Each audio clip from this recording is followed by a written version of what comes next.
Christmas. Don't you have money? What are you talking about? I work late every night just to give you money. It's just for today and I don't have enough cash. 你就给阿伯钱吧。อย่ามาการจิ้มเกลือไม่ชักช่วย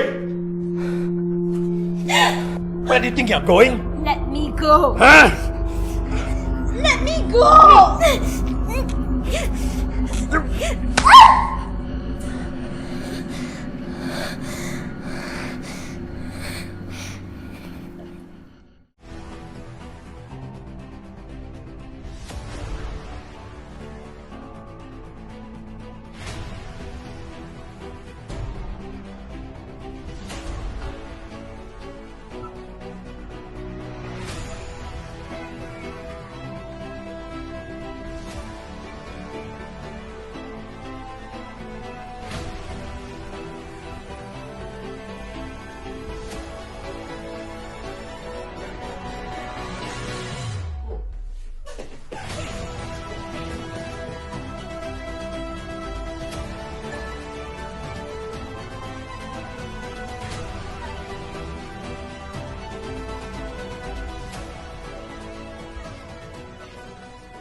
Assalamualaikum and welcome to our poster presentation.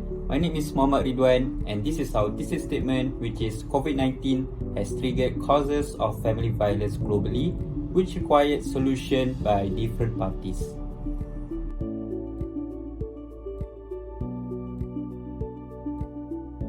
The first causes of family violence, as mentioned by Chang et al., is financial difficulty faced by parents during COVID-19 increases the difficulties. As stated by Tang, because of the constant lockdown imposed by the government, many are experiencing job losses. Furthermore, Chang et al. Also mentioned that because of the pandemic, parents' ability to access support from the support network are also disrupted. Other than that, as mentioned by Asher et al., continuous lockdown affects mental health, in turn affect parents' ability to deal with work and childcare, and this will fuel to more conflict. Because of poor finance faced during the pandemic, as mentioned by Chang et al., poorer family income resulting in less support from the spouses and employer, so this will lead to more stress.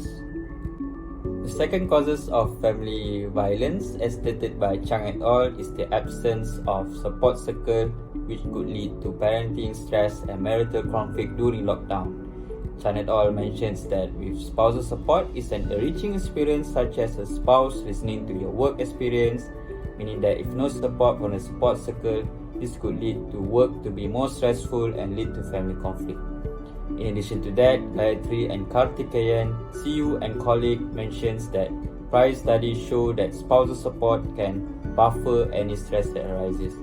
Other than that, as mentioned by Clark et al. And Lapierre et al., organization support can help to reduce work-to-home interference, which in turn to help reduce the stress.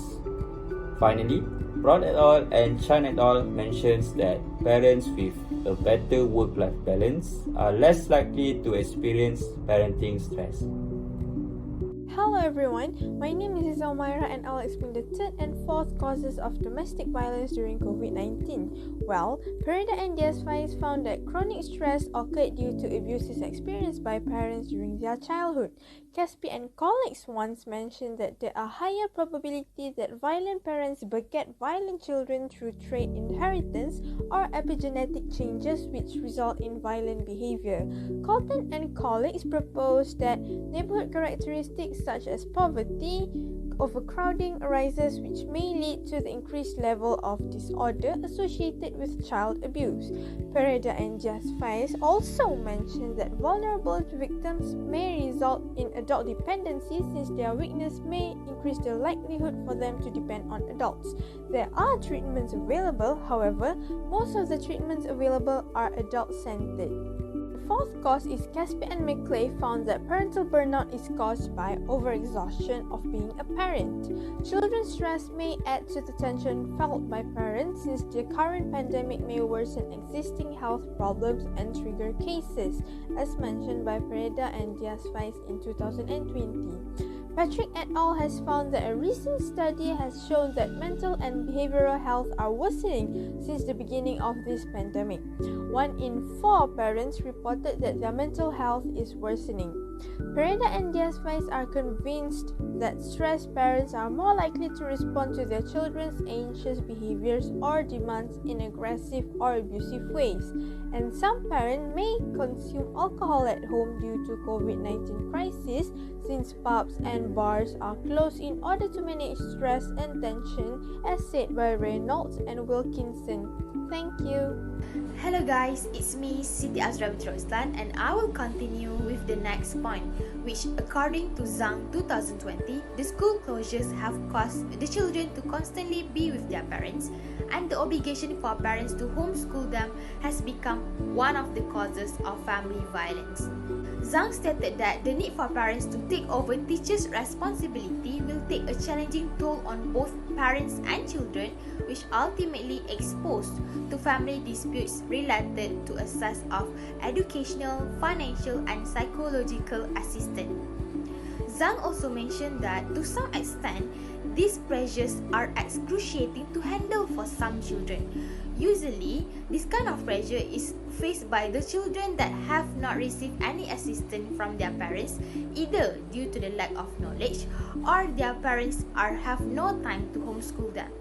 As a result, we can refer to the case reported by Guilin Police 2020, where an 11-year-old kid had committed suicide due to a fight with his father related to hormone issues. It implies that children who are trapped at home with their families during COVID-19 are at higher risk of physical, sexual, or emotional violence. Moving on to the next point, where Zhang stated that inadequate amount of social support for victims of family violence can lead to an additional pressures. Social support can be defined as psychological and material resources provided by social network to help individuals cope with stress. As we know, this COVID-19 virus is unprecedented implication, and therefore the current support system for victims of family violence has been weakened. Zhang mentioned that the issues of family violence has received little attention since priority has been given to help the fight against the pandemic.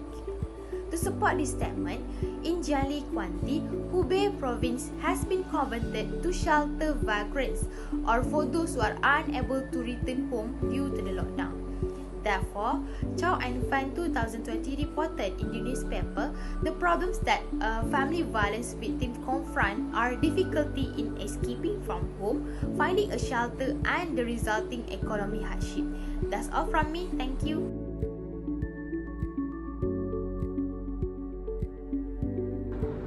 Assalamualaikum and hello to everyone who's watching this video. My name is Atira Muhammad Rashid and I'll be explaining on the solutions to family violence. Firstly, Speranovic suggests to home violence rescuer to use alternate secure sources in order to solve domestic violence. Fitzner said they can conduct house tours via video calls with the victims in order to gather information regarding the violence. House tours can determine the real situation that the victims are going through. Besides, DVRC and DVV suggesting the usage of alternative methods of communications, such as learning their silent signs of language to avoid getting the abuser know their victims are seeking for help. They also suggest rescuer to deliver specialist support through essential childcare services. For example, the government can offer free childcare services to working parents in their office to reduce stress in homes. Lastly, pharmacies and grocery stores need to implement emergency warning systems for victims as suggested by Greenford to alert public that they are being abused.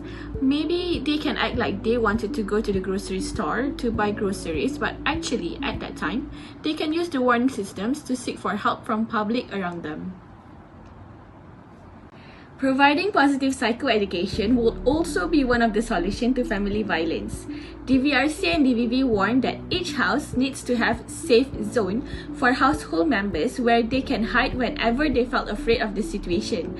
At the same time, perpetrator also needed to be taught of leaving the house whenever they felt like abusing someone else.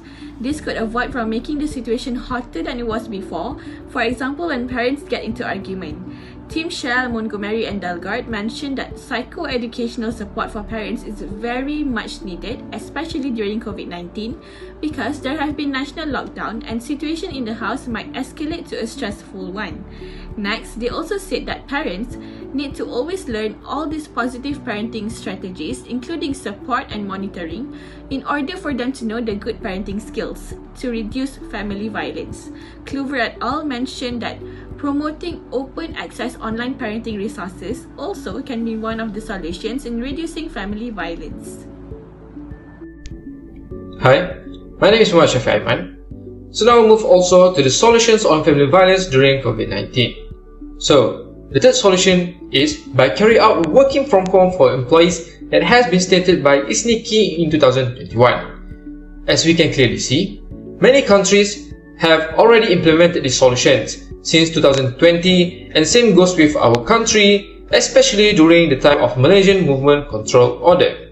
So, with the advent of this pandemic, working from home quickly became a reality for us. It has been stated by Feldstedt et al.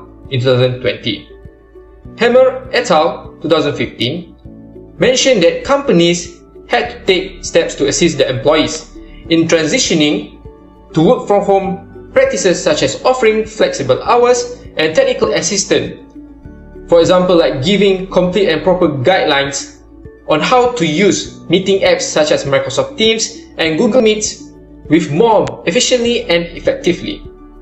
Next, Golden and Vega in 2015 mentioned that working from home has had its ups and downs as individuals and parents learn how to be at home while also working with others on a regular basis.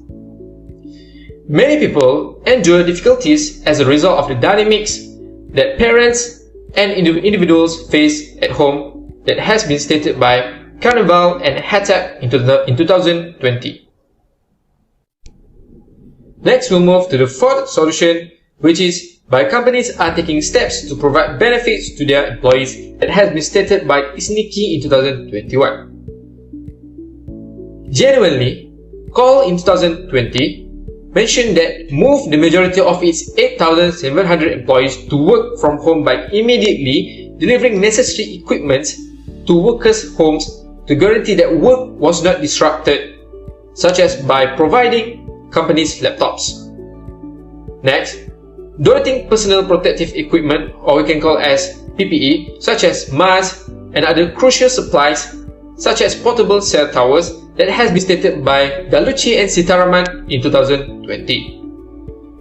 Gallucci and Sitaraman in 2020 also mentioned that clinical research is being conducted, as well as studies on employee and organizational survival.